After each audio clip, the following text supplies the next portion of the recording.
Hi, this is Shauna from the D'Angelo Center Foundation, and I'm joined today again with my favorite SRO, Stacy Collis. So, who's going to walk us through some more conversations about SRO. So, I'm having my coffee with a cop. There Thank you, Oh, Stacy. Go ahead. that's a good use of that that term. But no, I just wanted to take some time today to talk to more or less students, those that are in the school, and talking about the SRO function. And I think there's a lot of confusion still around that. And so what I wanted to start off today with is a lot of people have this image of a police officer in the schools, and they're going in, they're concentrating on safety, they're there to basically enforce laws and do all these things. And some people on the far end of it even think that they're there just to arrest kids or harass them or do those type of things. And when I first got into this position, a friend of mine who's passed away, Tony Sanchez, he was up in Fort Collins, and he was my mentor, one of them. I had several throughout my career that I deemed mentors in various ways, shapes, or forms. But Tony sat down with me and he said, Stacy, you're going to find out that there is a difference between an SRO and a police officer in the schools. A police officer in the schools, yes, that's what they're doing. They're coming in to solve problems. They're coming in to make arrests if that's what's warranted in that situation. And they have a job to do as a police officer. They don't have inner workings within that school system, within that school community. And an SRO is so different because they are integrated into that school community. And I'll talk in just a minute here about some various ways that we do that, because I still teach new SROs going into the schools on how to make that transition. But the school resource officer is a totally different position. It's a position where we really don't want to write tickets. If we can deal with something ahead of time, we'd rather do that than to send a child to court to have to answer to that. Now, there are certain situations where we have no options because of the type of situation, type of crime, those type of things. Yes, we have to do that, but can we deal with it? I hate to say, more gently, but we've got to get to that end result, and something's got to happen, but we treat it a little bit differently. We've got more time to spend with that child and make sure things are appropriate, even though we're arresting them or taking them to court to answer to that charge, where we really don't have an option of doing anything different. And so that was important to me to realize, because when I first went in, I was nervous, going in as a school resource officer. I did the DARE program. I did the GREAT program. My parents were both teachers, so I had that education background with me. And it was something that I really was nervous, and Tony told me that. And it wasn't a very long period of time that I found out this is exactly what it is. It is totally different. And I needed to wipe that image of a police officer in the schools and become a part of that community. And that's what you'll see with SROs out there. So students that, look at this and they may hear certain things, they may see things on television and, oh my gosh, it's a police officer in the schools. Well, when they really look hard at it, it is a school resource officer, and it's a totally different animal than a police officer in the schools, that SRO position. So as I mentioned this, I talk about training here, and I want students to understand that there is a certain training that we go through. First, training we go through as police officers going into the field, we come in. I would hate to say I was very naive coming into law enforcement, and they train you to look at the laws, to solve crimes, to arrest people, to make sure that your safety and other people's safety are at the top, of the scale there, and going through your job. And so there is a certain training that focuses police officers to be sharp, to be, proactive, to do things out there, to, make those arrests and traffic stops and all of those type of things. The SRO is the training that we put them through is to kind of break that down a little bit, because we have police officers that are up here and we need them down here as they come into the schools. We still need them to be safe. And that's why the police officers are there. They have the capability if a situation gets bad, because they carry a firearm, because they're trained in arrest control. They can deal with those worst case scenarios that are happening across the country. But we also want them to integrate within the school system.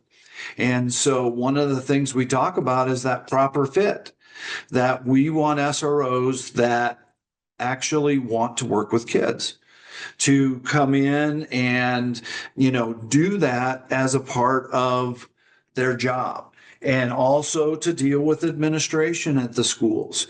It is a totally different environment than being on the street in a patrol car, and that is their office on the street. But now we're moving into an environment where, there's students everywhere. There's admin. They're asking questions. You've got an office, but you're not there very often because you're out in the halls and you're checking the community and you're doing these things. And so in that training, and I wanted to mention a couple things since I do train new officers going into the schools. One of the things I want them to remember is we were all that age at one point in time. And we all went through this. Now, our problems and our situations that we had to deal with, sometimes they're not much different than what students today are going through. And a lot of times they are different because I didn't go through technology issues or social media issues growing up. And so we need to realize that this is something that kids are going through. And I tell SROs all the time, don't forget what it was like to grow up, because a lot of people forget that. And so when working with students in the school, when working with admin, it's all about don't forget what it was like to grow up. And who are those people in your lives that helped you make a difference? And say, hey, I can get through this, or I can go talk to this person. So when we do that training, it's all about that integration within the school system. We train on adolescent mental health. We train on all sorts of different things that are there, because a lot of students, they get concerned. Can I go talk to the SRO if I've got an issue going on, or a concern, or a mental health issue? And absolutely, because that's something that we train for, and we may not be able to help right in that moment, but we know people that we can send people to and say, hey, this is outside of my area of expertise, so I'm going to send you to this person. And, most of the time the SROs say, I'll be there with you if you want me there, because that is what we want to do, is build those relationships and be a part of that community. Well, I think Um, I love that you brought that up, uh-huh. because I mean the whole word resources in there, but you're a resource for students and a resource for parents and a resource for educators. And I love doing this with you too, because I know um, your kids at your school loved you. I mean, loved you.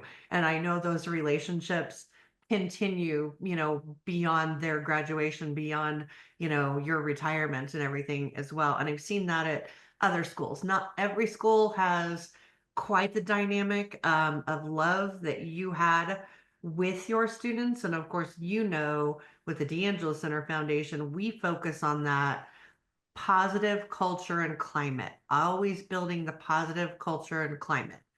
And that's why I love doing these with you so much because I've seen that love ongoing that you have with your kids. So to this day. Something that as I look at this, and as you can tell, I keep talking because I get passionate about what I do, and getting that information out there. But we try, and I'll put it this way: there are different personality types. Just as students have those, where some students are very outgoing, some students are withdrawn. You will find that within SROs. Um, we all have our areas of expertise, and we all have our areas where we feel very comfortable. But there are also those areas that we don't. When I first got into the schools, I would tend to talk to students that were very similar to me when I was growing up. And I found out very quickly that that was kind of putting me in a corner, that I knew that group, but I really didn't know too many outside of that group. So I said, I'm going to push my boundaries. And, we had an area on the end of, campus that was a smokers area, that the kids could go over there and, with the laws and, can they possess cigarettes? Can they, purchase them? All this stuff. But I forced it upon myself to say, hey, I got to go out there and I've got to talk to these kids. And you know what? I grew because of that. I love these kids out there, you know, and I won't use the bad language, but they gave me crap, and they said, you're full of it, Collis. And I said, let's talk about it. And, we'd have those discussions and we'd banter back and forth. And, it was something that really allowed me to grow. And I think it allowed them to grow because did they have bad feelings about police officers? Quite a few of them did until that barrier was crossed and we had those discussions. I'm going to talk about some names, but one just popped to mind. He went by Bear, and Bear was a kid that at first he was challenging. He would throw it back at me. He was the one that would show up on his mini bike and I'm going to ride my mini bike to school. And, we'd go back and forth. And I love that kid. He ended up coming back and working at the school and had that, relationship. And he would come up and talk to me and he was working at the school. And so those things really expand a person, not only the SRO, but the students, because they will have a certain opinion and understand that SROs, some of them feel comfortable doing that. Some will take a little bit longer to integrate. And a lot of that is the students coming forward and getting them involved and drawing them out because there's all sorts of different personality types. And that's in SROs, students, admin, whatever, teachers, those type of things. And so, that is, the story of Bear was one, and another gal, Roxy, was out there, and she would do the same thing. And, again, she came up several years after she graduated and, kids in tow and all this. And biggest hug I got, I saw her in the Commons and it was wonderful. But that took me going outside my box and then also them going outside and say, hey, I'm going to trust this person. They've been good to me. Now, did I have times that I had to deal with them on not so nice situations? Sure. But we ended up going through it and doing it together and getting them, the help that they needed. So it's those situations that really, hit hard and saying, "Hey, we've all got to cross that," and that's what I try to instill to the new SROs is you have to work at your own pace, but you will find that if you remember what it was like to grow up and where you were at those ages, and say, "Hey, what did people do that helped me that I can do for these students that I'm servicing?" And that is what I try to instill. And people move slower, and some people move faster. I'm just thoroughly impressed with some of the videos, some of the things that I've seen from across the country of SROs.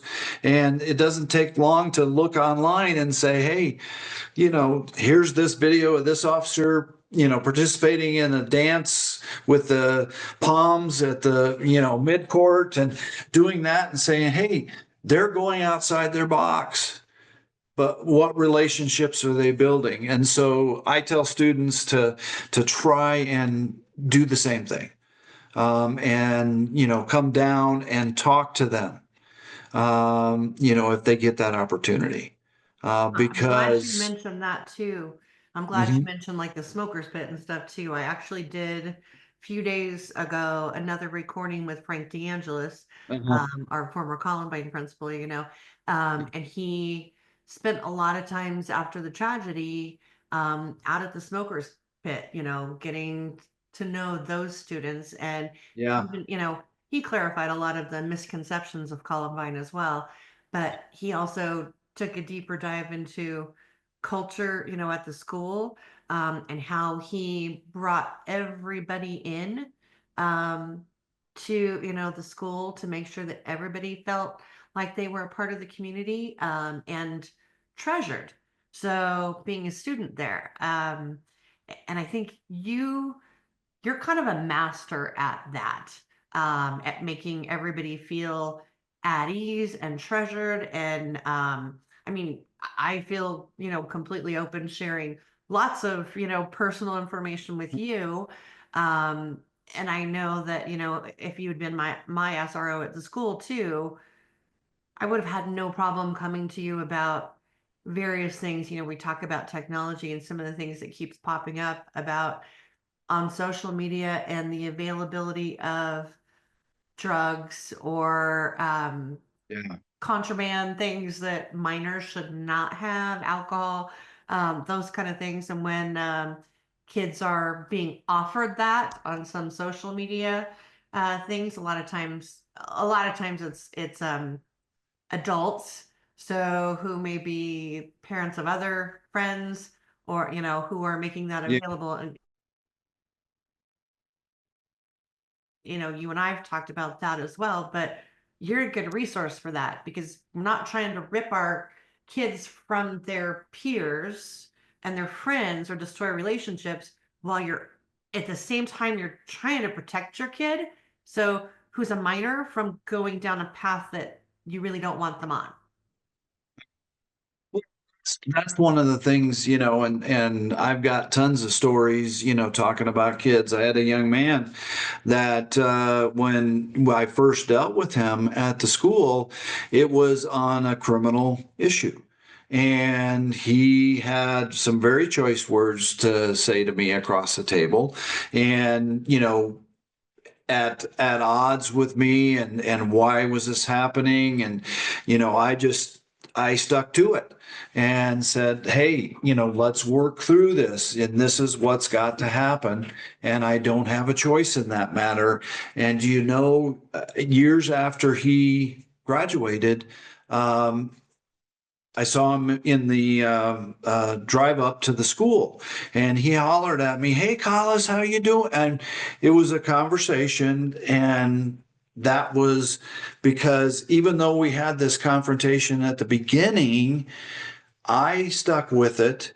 He stuck with it because he knew I was still going to be there.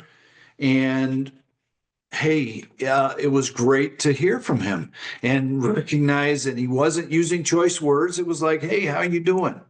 And this is what's going on for me. And it's all part of that, you know, building relationships, and it goes both ways. And I tell students this all the time that, just as I grow as an SRO, so do they. By making that contact and saying, "Hey, yeah, he's got to do this," because I would have conversations with kids. And there's one that came into my office busting in, and was kind of a kid that she was into stuff, and the girl stuff with confrontation and anger and drama and all of this. I'm not talking drugs and all that stuff. This was just all the drama, but came busting. My door was always open, and she came in there, and I'm ready to punch this girl right in the face. And I'm like, sit down. Let's have a conversation. What happens when you do that? Well, you'd have to write me a ticket. Well, am I going to be happy about that? Well, no. And I said, so let's talk about this. What are some other options that you have? And again, it's that, hey, I feel comfortable. She felt comfortable. She laughs all the time when I tell this story because I share it at SRO classes and saying, hey, I understand there times in school when I was upset, but did somebody all the time step in and say, "Hey, let's think about this"? Sometimes there were, sometimes there weren't.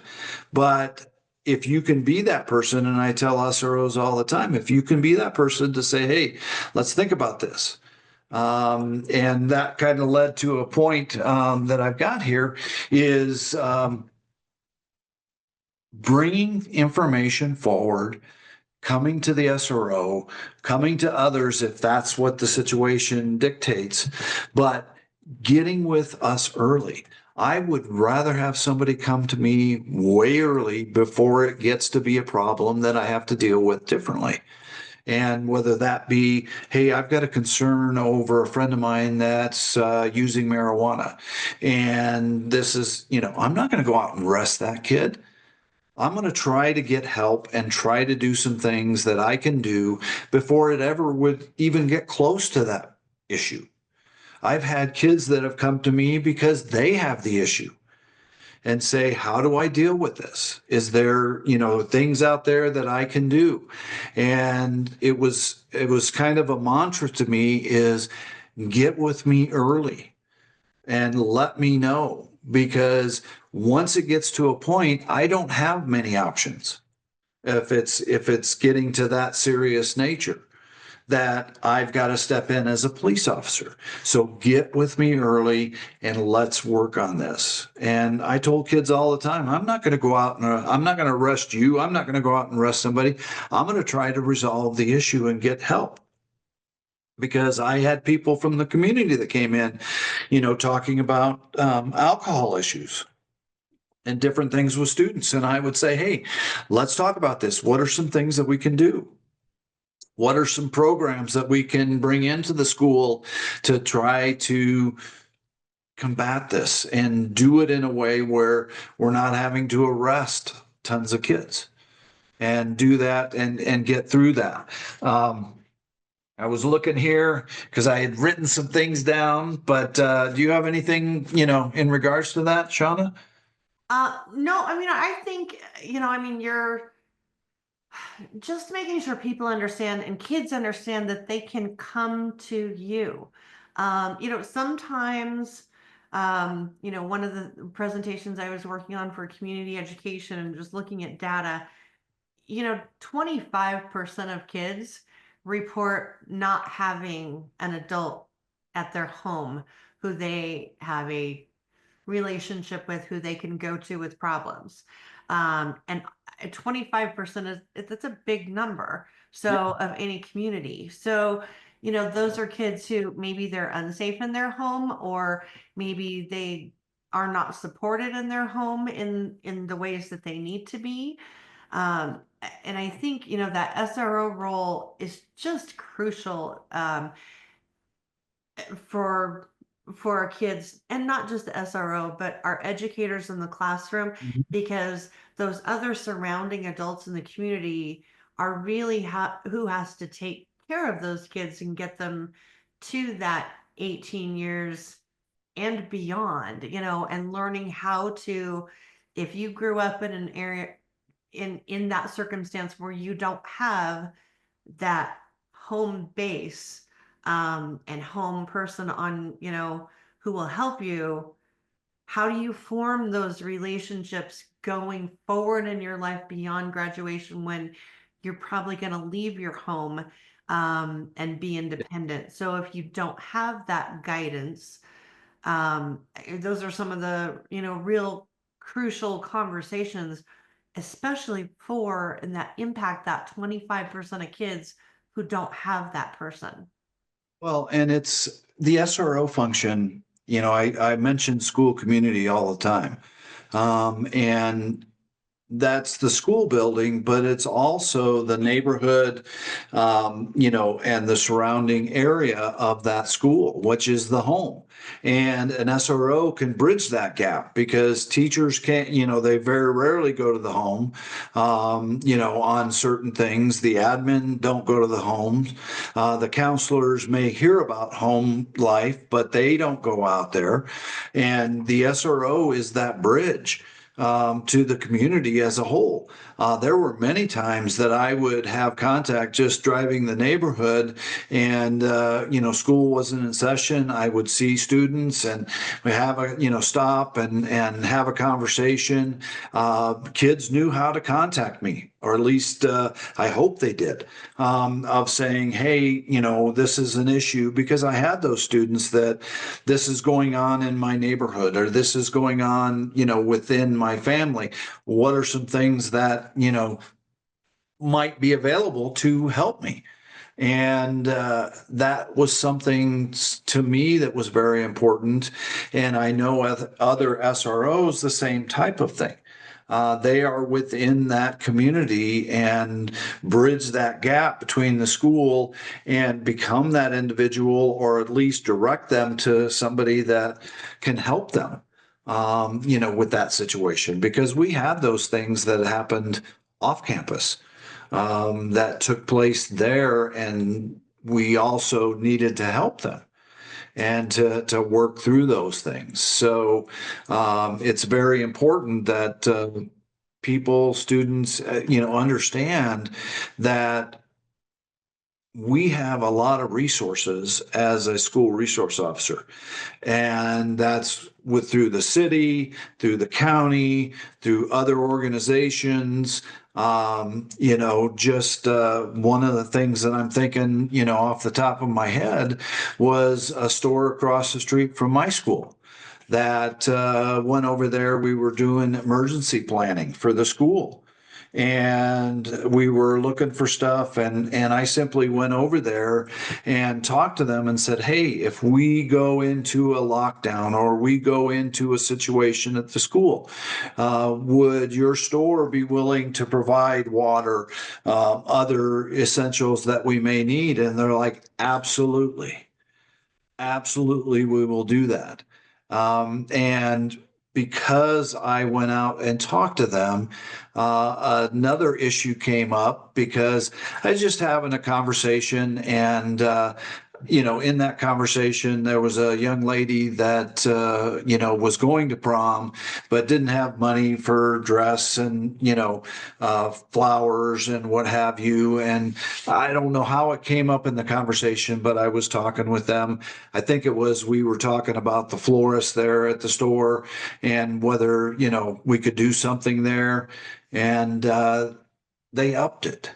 And what I mean by they upped it is they gathered money through employees at that business and paid for dress, and said, have her come in to get her flowers and we will provide them. And she was able to go and enjoy her prom like everybody else. And again, it's that community. and talking to people and doing that within the community. Because a lot of people think that, oh, this business is upset because these kids come over here and they do this and they do that. But not always the case. And a majority of the cases, it's total opposite, where they will do everything that they can do to help. Because I think a lot of them haven't forgotten that they were once kids too. And were they a pain at certain times? Sure, they were. And they're willing to help.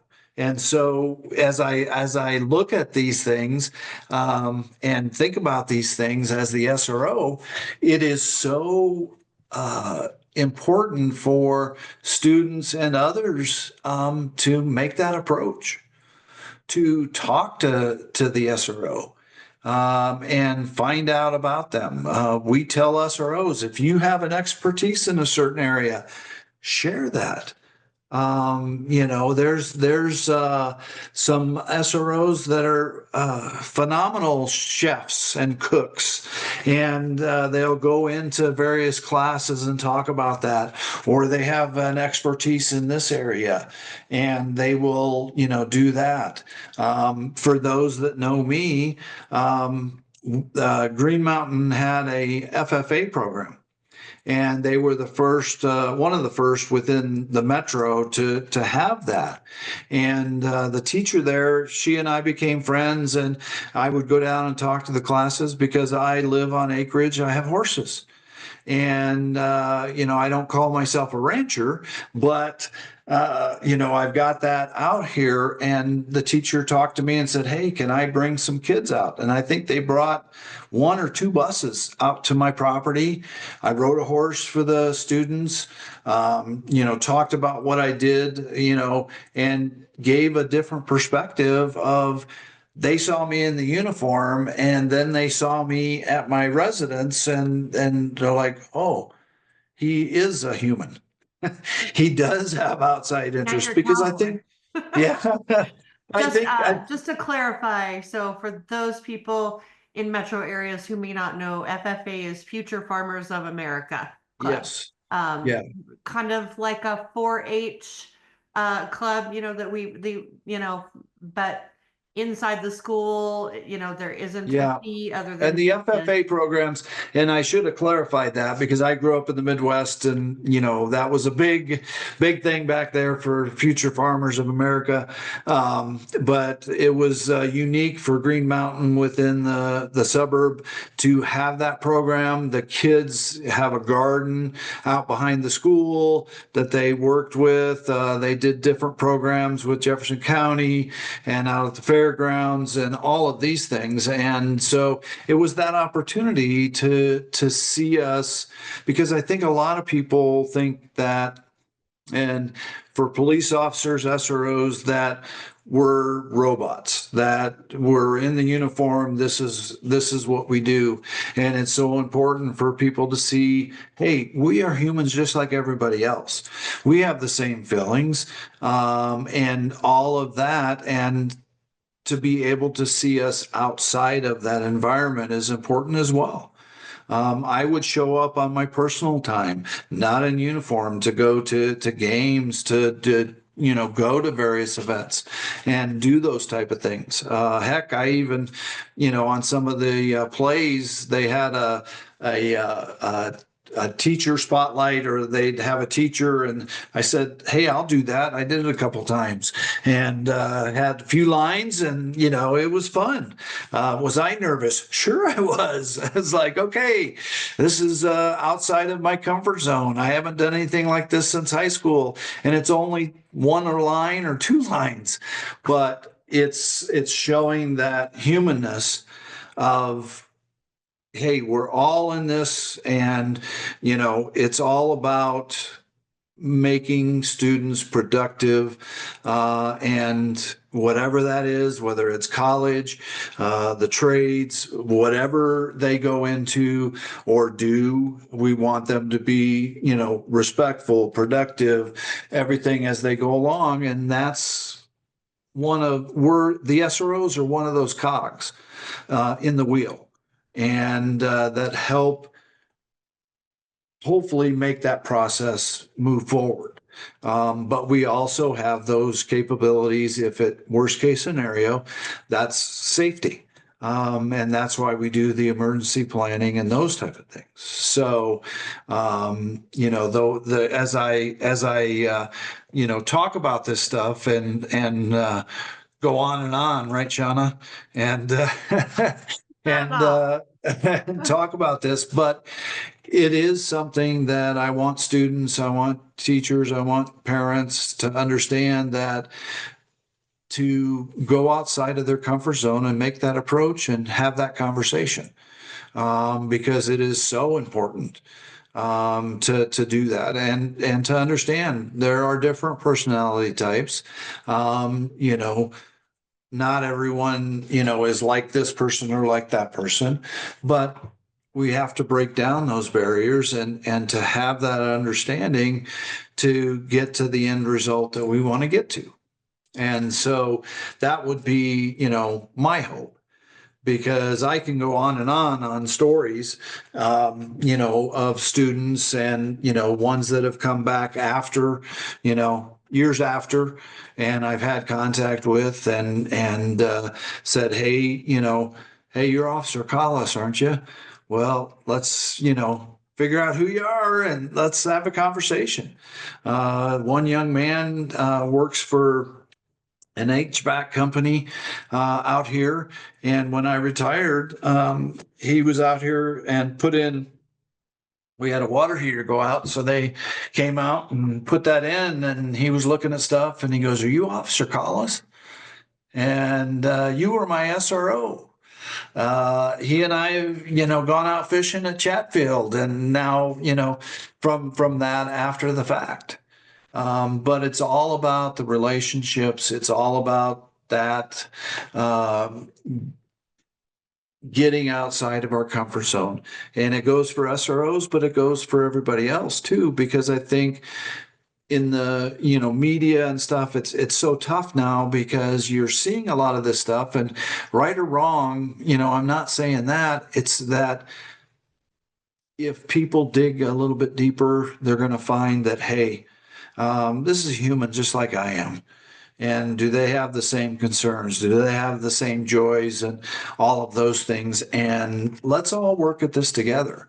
And it's so, I get overwhelmed at times watching some of these videos because it's so heartwarming to see the things that are going on out there across the country when it comes to SROs. So, Can you talk to us a little bit again about there are some students and maybe their whole families who maybe have had a um, poor relationship or tragic relationship with law enforcement due to maybe the adults in their lives' actions or something like that, and are afraid of SROs or dislike SROs. But maybe they need help. What advice would you give to those students who maybe have had that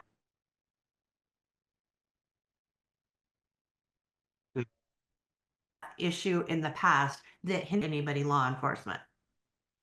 and I think of an example, and this young lady, for me, I love this kid. And when she first came to look at Green Mountain with a friend, um, she was, her friend was like, well, she doesn't like cops. And I was the only one in the office. And I said, come on, let's go. Let's have a tour. And, my whole thing was I'm going to change her position on that, because she doesn't know me. And it's all being lumped into one category. Well, I don't like police. And she was a young lady that we still have contact with. I haven't, I'm upset because I haven't had a chance to get over to Lakewood and have coffee with her, but she's doing great things. With that, I've had those situations of going out those family situations is very tough. But again, to have kids say, hey, this person, this SRO cares about me and they want to help. And to break that. So sometimes you're not going to change that within the family. But with that student that you can sometimes get some great inroads to have those conversations and say, hey, I know this is terrible, what's gone on or what's happened, but let's look at that in a little bit different perspective. And, what are they trying to do or what happened during this? And breaking that down so that they understand, hey, somebody's listening to me. They're not saying this is the way it is or this is what's going on, but they're listening to me. Because a lot of times, whether it be a bad situation or any situation for that matter, what do adults do or have a tendency to do? They don't listen, they're listening to solve the problem. And so when I train SROs, I say, you got to listen, not always to solve the problem, but listen to what the student's telling you. And then if it comes to, hey, have you thought about this? You're not solving the problem, but you're giving them options. And I think a lot of times that can break down that barrier that's there within that individual. And I've seen it happen where, does the family necessarily still like me? No, but I had inroads with that student.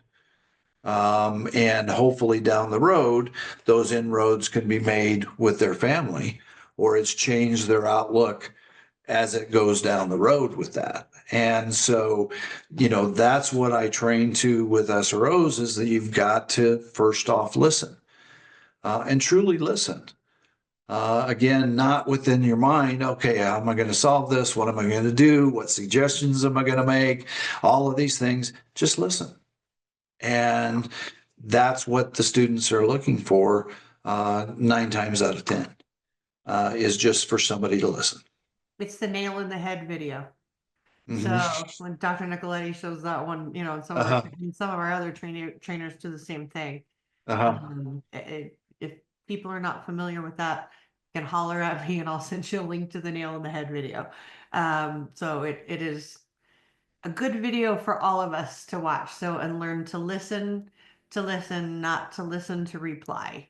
So um, so I know you had some stories, which I thought were really good ideas to share so that our students could listen to some of your stories and interactions and examples of students without any personally identifying information. So Yeah. for former students, don't worry, we're never going to share your personal information, but um, No, and that's one of the things, I tried to, as I'm sitting here, I've got the names and I'm like, okay.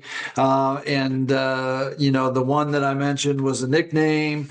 The other was a name. And sadly, and it kind of brings tears, but both are deceased because of, one, I don't believe, well, she's in a care home or was the last I knew.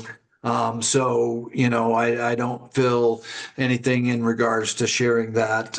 Both great kids, and very, it was so tough, to have that happen.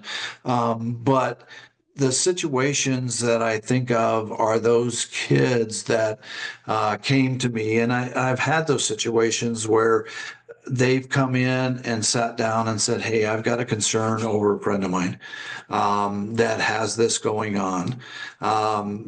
We experienced, and this is a big one for me, we experienced a lot of, it was in 2003 or four, we had a series of suicides and quite a few within a short period of time. And I became kind of impassioned to say, hey, what can I do to help? How can I get involved? I had a principal that was very proactive in what we can do to help. And so what I did was say, hey, if you've got something going on, if you need to talk to somebody, I am available. And when we had those kids that came to, the counseling office, I talked to my counselors, and you need to get me involved, right away with this situation. And it was something that, I had those kids that came in because a lot of times when it comes to that, and it's not right or wrong, but parents in the parental role get concerned, about this, but it is something that is happening. And kids are hearing, or kids are seeing, or, all of that. And to have somebody that can come in and does not pass judgment and says, hey, this is where we need to go with this. This is what we need to do. If it got to a point, and it did at times, where I'm like, okay, this needs to go to a next step. One of the things for me was to be involved from that very beginning and until it was a, hold at the hospital or whatever that was, to have that communication and to be that outlet. And when we had these happen, I had kids that would come to me and would share that information. Majority of the time, it didn't rise to that level, but they didn't want to say anything to parents because, parents will be parents, and that is their job. And what I remember a situation that I had a conversation with a parent, and I said, you're going to go in and see your child in the counseling office, and, I said, I don't want to sound crash about this, but now is not your time to be a parent in that sense. You can question, you can do those things, but what I want you to do when you first go into that counseling office with your child is I want you to give them a hug and tell them you're there for them. That's it. And, and there, I would get the, what do you mean? You can parent that way down the road when we get this figured out. I want them to know you're there for them at that point.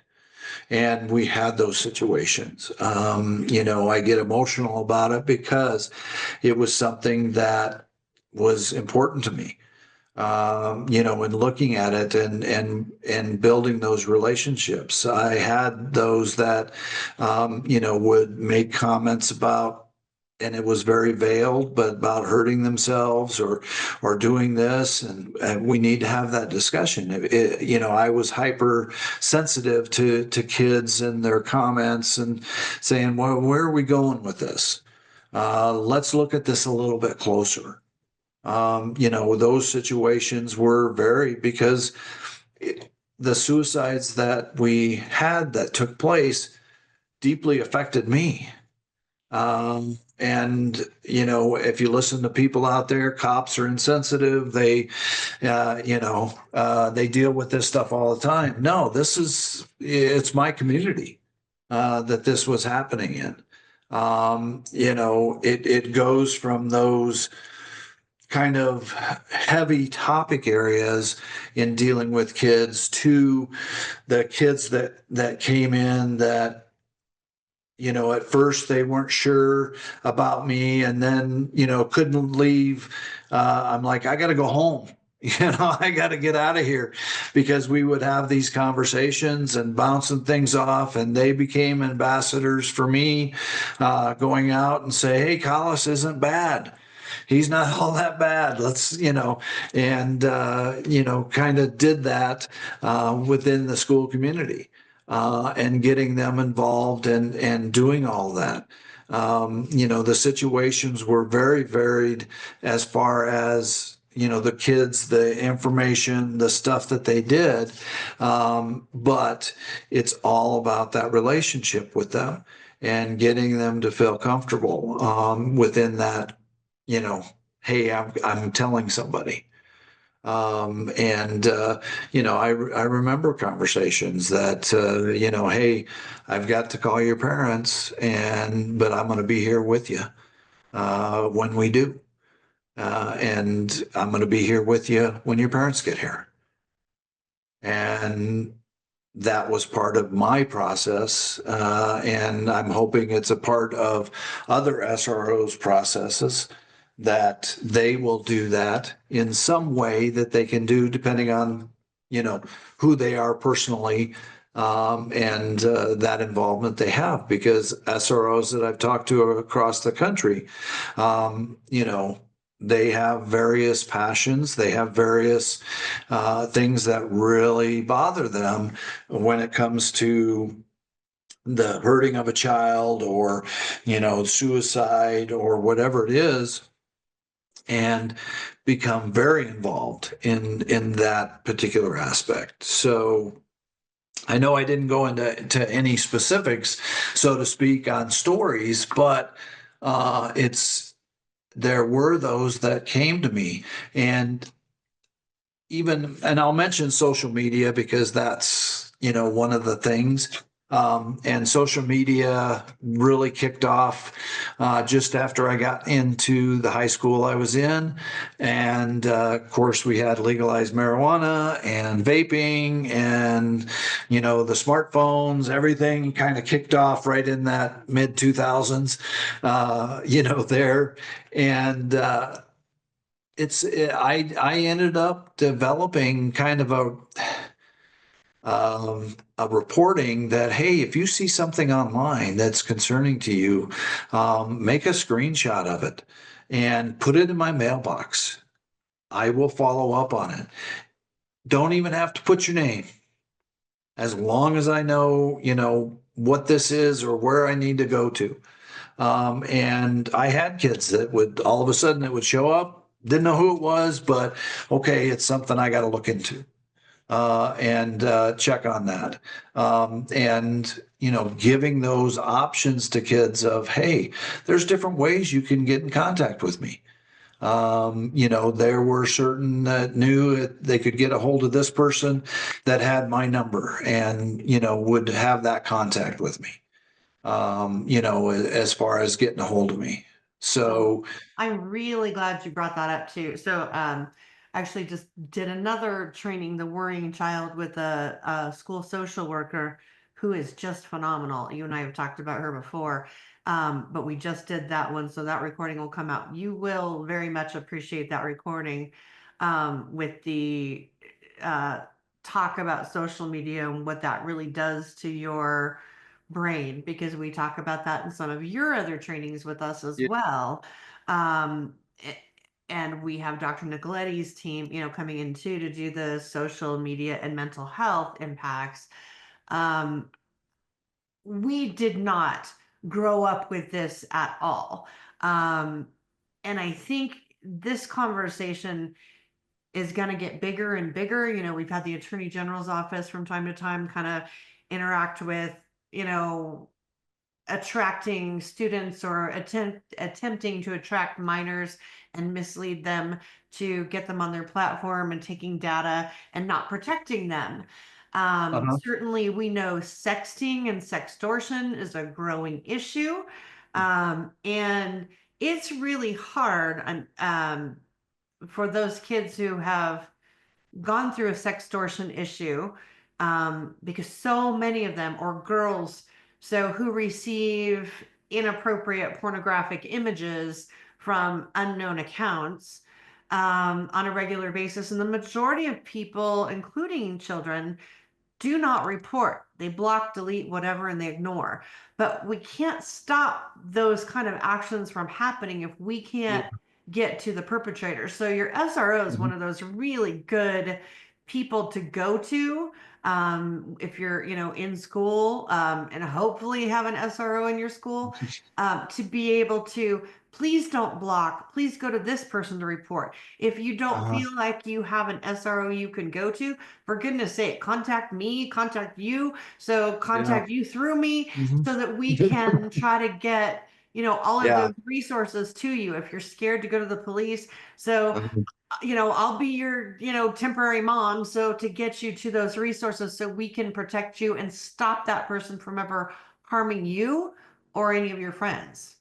Yeah, and it's all part, with the technology and being there since it really, through the time that it kicked off and got going and dealing with it. And, I remember back to the day that, I was at a middle school and walked by, the computer lab teacher came out, said, I just had a student threatened. And I'm like, what do I do? And so I started to attend training and say, hey, I need to get more knowledgeable on all of this stuff, and do what I can do. And I come to it from a common sense approach of we need to be protecting of our kids that are out there, because it is so dangerous. It's great information, but it's also very dangerous in regards to what they can get into. And so it is something, and I use the example, what do students think if it's something that, they're afraid to come forward. Well, the tendency is they're afraid to come forward because what's going to happen is they're feeling of I'm going to lose my technology, I'm going to lose my phone if I come forward, and yes, that may happen, but we want them to feel comfortable in coming forward because we cannot monitor the whole social media sites, the internet, to know exactly what's going on. So it is so important to get students to feel comfortable to come forward and say, hey, this has happened, and, share that information before it gets to a point and we can appropriately deal with whomever's doing it. Well, So, you also bring up that remembering what it was like when you were a kid. And parents have to remember that too.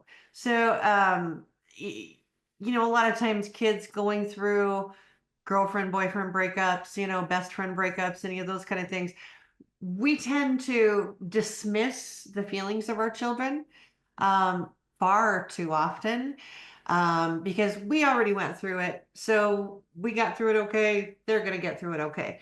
And minimizing their feelings and not giving that attention is not a great thing. It's most certainly not going to expand your relationship with your child. So and I know those teen years. So man, been there, done that. So when they are seeking their independence and don't want to share with you or push you away as a parent, some parents go through that like I did. But others don't. Lucky them, that's great. But your school social worker, I couldn't have survived my child's, educational experience without support from uh-huh. those people. So, and I think like you, I always preferred when I did Girl Scouts or volunteering in the schools. I was more attracted to working with the students who were challenging, let's say. So rather than those who did the right thing all the time, all the time, Uh-huh. and just, checked the boxes. And if they were given instructions, they just followed through. The ones who pushed back and maybe were little rebels to some extent. So those were the ones I enjoyed working with the most. So, in Yeah. my Girl Scout troops, in my, volunteering at the schools, in, PTA events. So I really enjoyed those kids.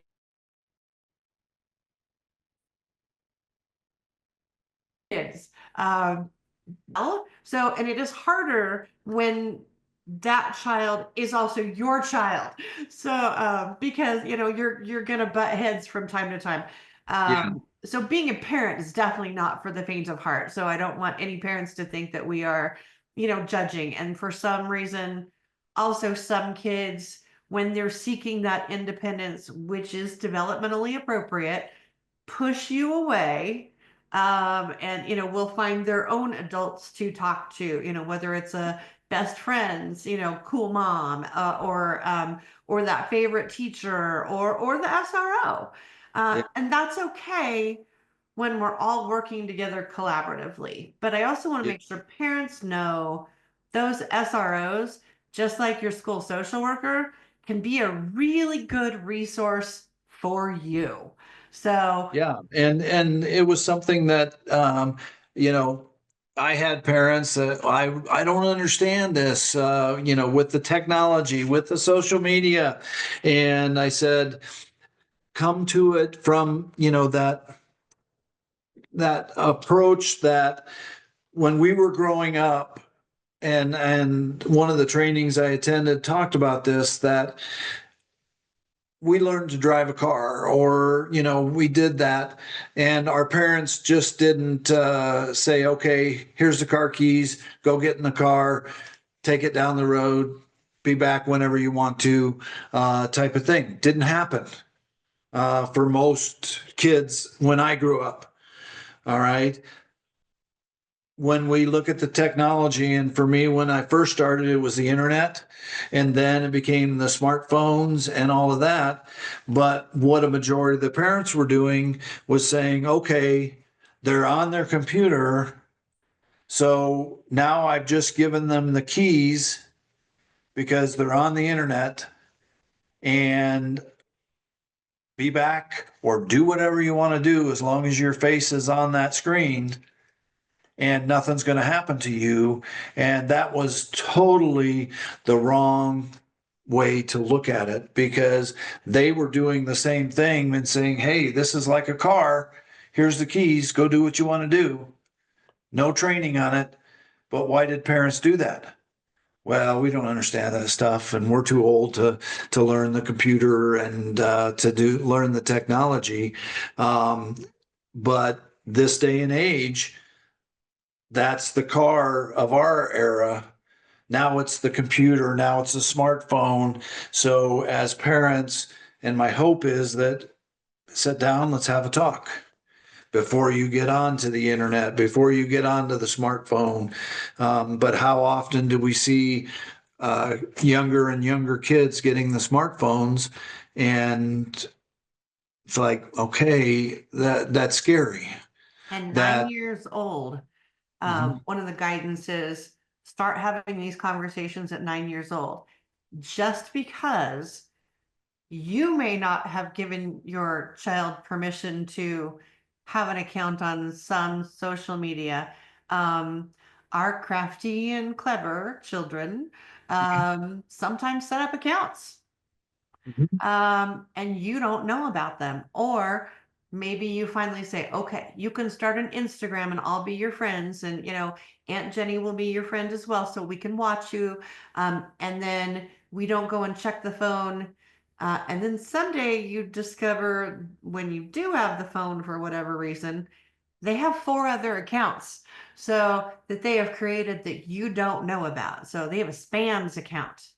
Well, Um, Well, and it's all right at their fingertips. I think of my era, with the driving of the car and all of that. My buddy and I, were out. We went to a friend's place. I was, I think, 14 at the time, and he was a couple years older and had his driver's license. And so we went out to a friend's place to a bonfire, and this, and we were going to come back, and I'm like, oh, Barry, let me drive. And he's, thank goodness, Barry said, no, you don't have your driver's license. But did I have other friends that did that and had bad things happen when they didn't have the driver's license and took a car? And they could be tragic, but I could count on probably one or two hands the number of people that I knew that had done that. Now we have the internet, social media, technology all at the fingertips, and almost all kids have that. And are they going to places that they shouldn't go to? Are they having accounts that they shouldn't have on that technology? Yes.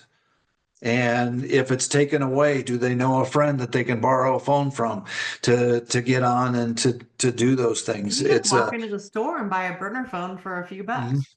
Yeah. Yeah, and it's more of a global thing. So it's something that is very, very, very concerning.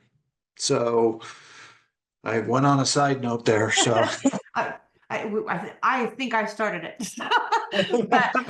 but I think it's a great conversation because you're better off having an open relationship with your child rather than if you push your thumb down too much, it is developmentally appropriate and they will rebel or stop talking to you.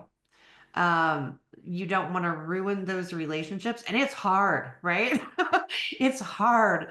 But you don't want to ruin that relationship. You want the child to talk to you. So those yeah, SROs can help guide you through a lot of conversations with your kids or yeah, even implement it as a community. We've had, in the past, we've had, excuse me, student sexting rings. uh-huh, So, that happened at our middle school. uh-huh, So, but student sexting ring where, all the eighth grade girls were involved in it. So, and we had the SROs, and thankfully we also had, the district attorney and the district attorney putting a program in place so that our kids were not felons, yeah, underage yeah, felons. So uh-huh, um, those are all pieces and parts. If we hadn't had that great SRO to come in and go, ooh, okay, we need to get on this now and explain to the yeah, kids, they're all committing felonies.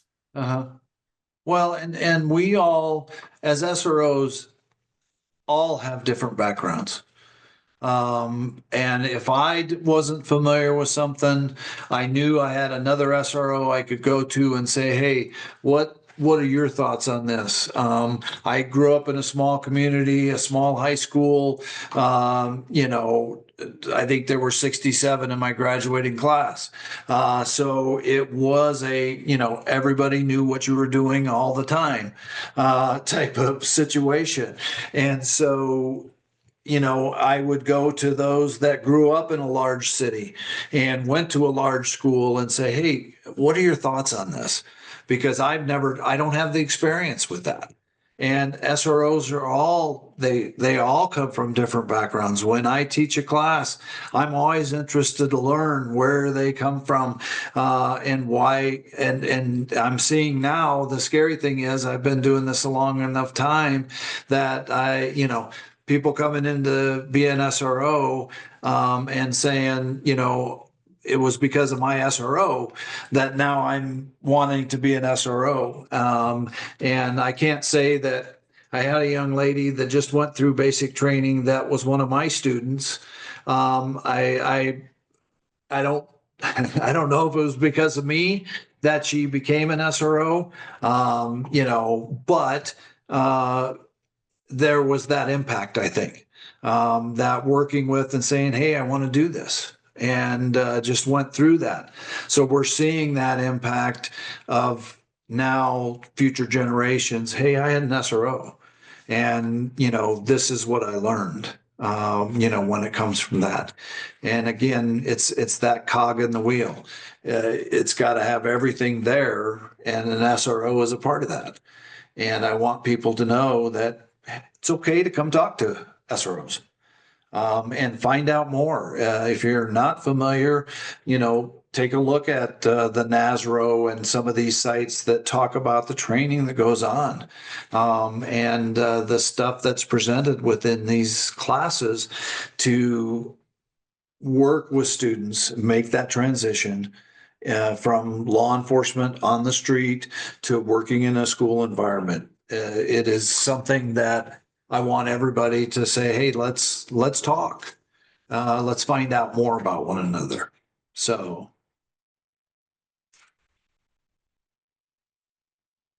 was there anything I else? think, yeah, we didn't have anything that was, we didn't have SROs when you and I grew up, right? Uh-huh. Nope. And I think that's the future of police departments, law enforcement.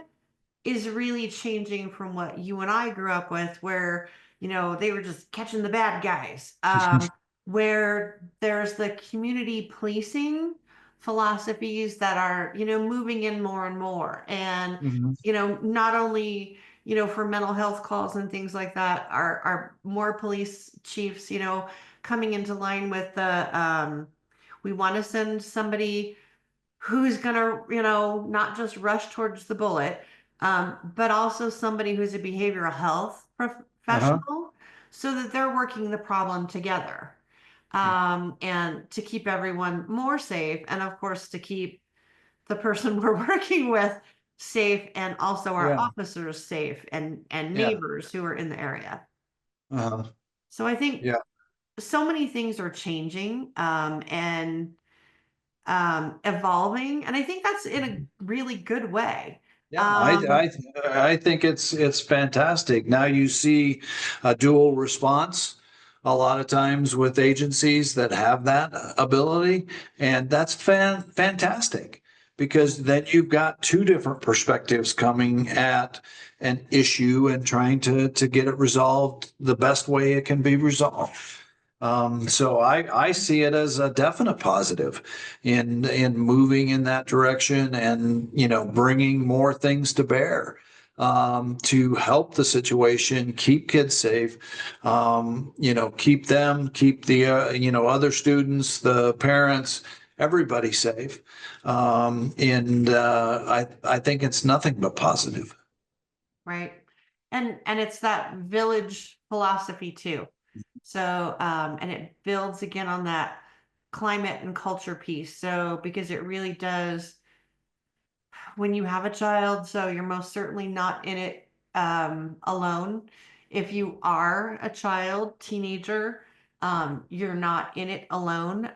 Even if you don't have the support at home, or maybe you're scared to tell your parents that you made a choice that maybe you shouldn't have. Mhm. SRO can be a really good partner, or your school social worker can be a really good partner to decide how to handle that, because we made mistakes too. Yeah. All of us did. So Yeah. we made mistakes too. And but those people will help guide you through that. So I want students, to know to use this as a resource, use SROs as a resource, because really you're not just a regular cop, you're a cool cop, right? You're a special cop. Um, so, I mean, I think that conversation, and this conversation is ongoing. Uh-huh. And, as you and I have talked, building these resources with these conversations so people can think them through, Yeah. and think through maybe you got minor in possession. Mhm. Um, maybe, you went to a friend's house and there was alcohol or substances there that you were introduced to.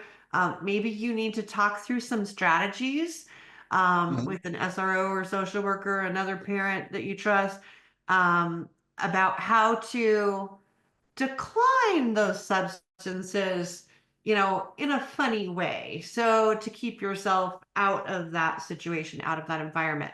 And SROs can be really, really great at taking care of that without exposing the kid who said, "Hey, we're getting ready to have a kegger." So over here, really don't want to get involved in this. So, but all my friends are Yeah. going.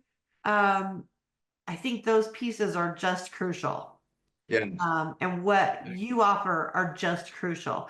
And then for our SROs, I want to make sure, and our social workers and our educators know we actually have some trainings coming up, about burnout, rust out, compassion fatigue, Uh-huh. which I know is a big problem. So for those of you in our community who, this is with Dr. Nicoletti again, um, who are working with students and other people, and their big feelings that you're dealing with. So compassion fatigue is a big thing.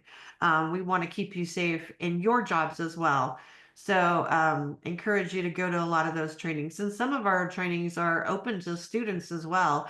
That social media and mental health is good for every single one of us.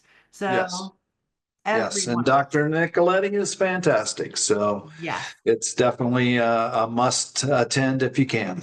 Yes. So, well, thank you so much, Stacy, for taking another. Oh goodness, we've been on here for a little while now. So, it's always fun to talk to you. We always get into some really good conversations. It's an excellent, coffee with a cop conversation.